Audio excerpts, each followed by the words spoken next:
En ce jour du 4 mars 1925, la mort de Aboma, la femme noire géante. Elle fut la femme la plus grande au monde dans les années 1900. Aboma fut surnommée la géante de l'Afrique ou encore l'Amazone géante, du fait de sa grande taille extraordinaire. Les journaux occidentaux la décrivaient comme faisant 2,30 m.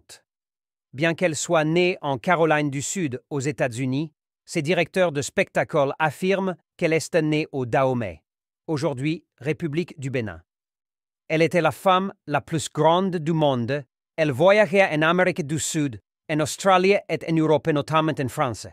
Voici un extrait de ce que la presse française, le journal de Roubaix, disait dès le 3 mai 1911. Son appétit est extraordinaire. D'après les dires de son impresario, elle boit 1,5 litre de café au lait, 1,5 kg de pain et un livre de beurre à son petit déjeuner du matin. À midi, elle engloutit 1 kg de viande, 1 kg de poisson, 4 kg de légumes et 2 poulets, avec 2 kg de pain. Le soir, elle mange peu de viande, des légumes et 3 douzaines d'œufs. Elle boit seulement du thé et de l'eau minérale. Fait curieux, Mademoiselle Aboma, dont la voix rappelle le rugissement d'un lion, dans le désert est venue en France pour trouver un mari. Mais elle exige que ce dernier soit de toute petite taille. Fin de citation.